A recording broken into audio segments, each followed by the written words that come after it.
Cześć! Dzisiaj trochę w nietypowych, jak na Akademię Samoobrony, warunkach, trochę takich podcastowych, bo dzisiaj sobie pogadamy. Pogadamy o moim zdaniem najważniejszym aspekcie samoobrony – prewencji. Zapraszam.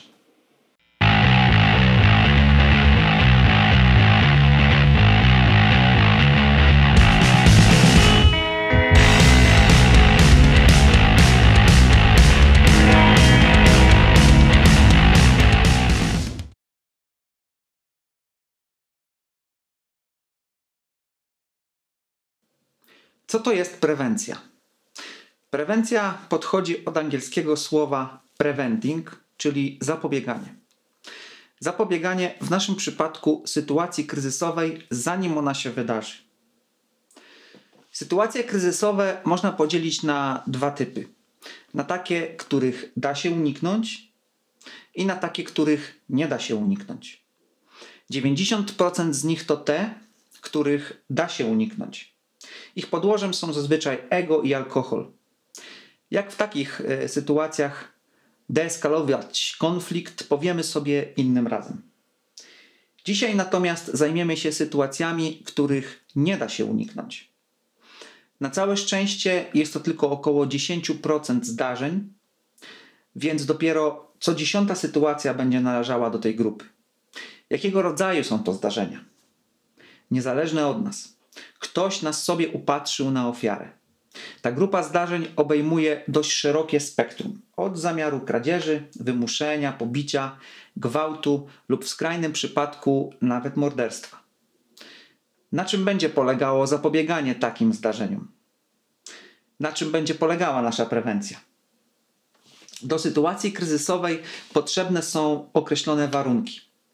Równocześnie muszą zajść 3. Musi być obecny napastnik, musi być obecna ofiara i muszą oni znaleźć się w tym samym miejscu i czasie odpowiednimi do tego, aby zdarzenie mogło nastąpić. Te 3 warunki muszą być spełnione równocześnie. No bo weźmy pod uwagę taki przykład. Robimy zakupy w markecie. Jest biały dzień, w środku mnóstwo ludzi, stoimy i wybieramy sobie owoce. Obok nas stoi seryjny morderca. Jest napastnik? Jest. Jest ofiara? Jest. Czy jednak coś w tej danej chwili nam grozi? Raczej mało prawdopodobne. Dlaczego? Bo czas i miejsce nie sprzyjają zajściu.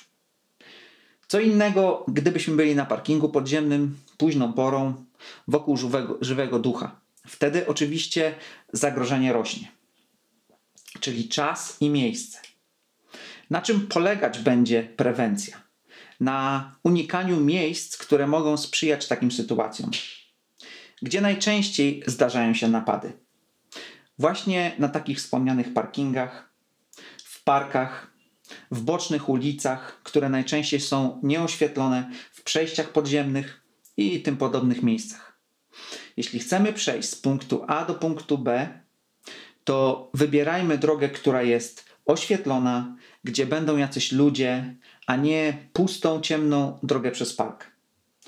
Jednak jest jedno miejsce, które jest najniebezpieczniejszym z nich wszystkich. Zdziwicie się zapewne, ale jest to wasz dom czy mieszkanie.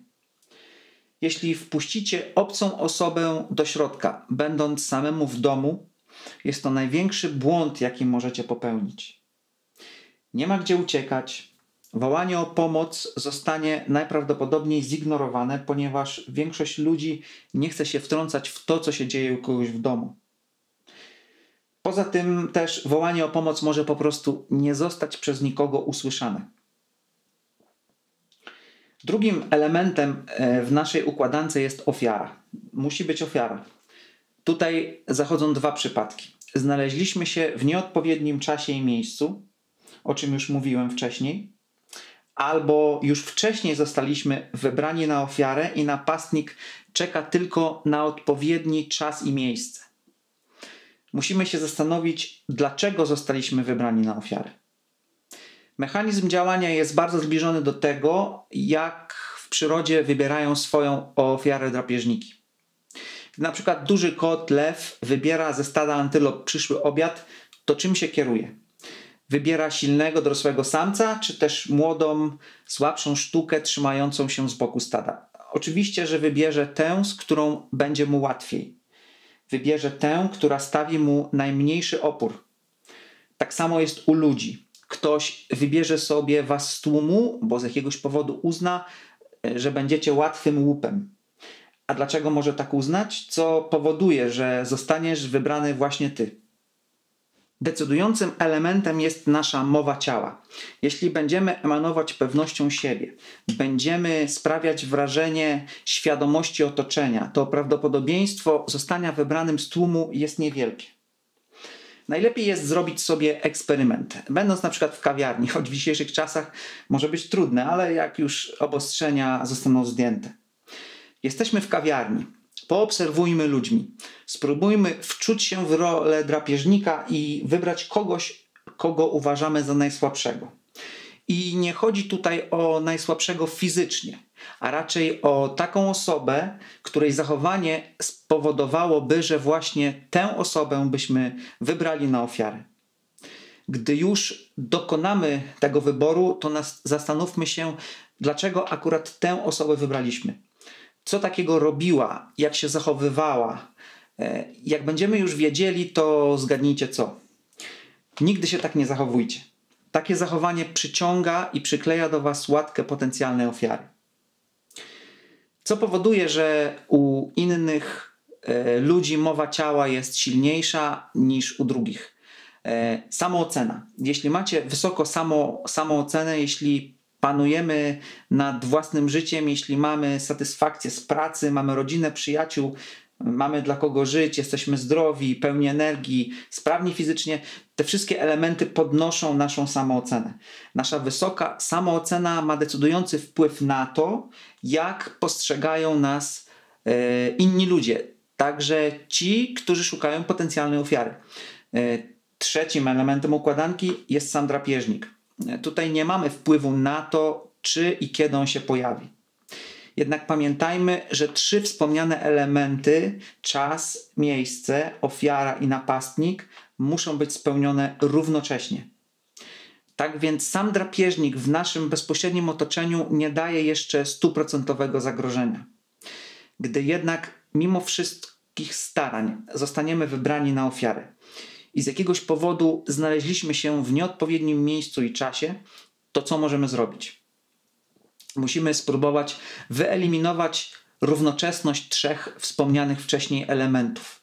Ofiara, drapieżnik i otoczenie, czyli czas i miejsce. Gdy zorientujemy się, że padliśmy ofiarą, musimy sytuację jak najszybciej odwrócić, pokazując, że jednak tą ofiarą nie jesteśmy i że drapieżnik dokonał złego wyboru, wybierając właśnie nas. Musimy zacząć utrudniać mu zadanie. Zaczynamy oczywiście wołać o pomoc. Jednak w dzisiejszych czasach wołanie ludzie, pomocy, ratunku niestety nie działa. Większość ludzi nie chce się angażować. Ogólnie pojmowana znieczulica jest niestety zmorą naszych czasów. Dlatego musimy w jakiś sposób zaangażować postronne osoby osobiście w sytuację. Dobrą metodą jest na przykład uderzanie w szyby zaparkowanych samochodów, czy kopanie w koła, czy zderzaki, celem uruchomienia alarmów. Właściciele aut zbiegną się bardzo szybko. Można rzucić czymś w witrynę sklepu, co spowoduje włączenie alarmu i pojawienie się służb monitorujących dany obiekt. Pojawienie się postronnych osób spowoduje, że napastnik zostanie spłoszony. Kolejne utrudnienie dla drapieżnika i zyskanie na czasie to umiejętności samoobrony, które omawiamy sobie na naszej akademii.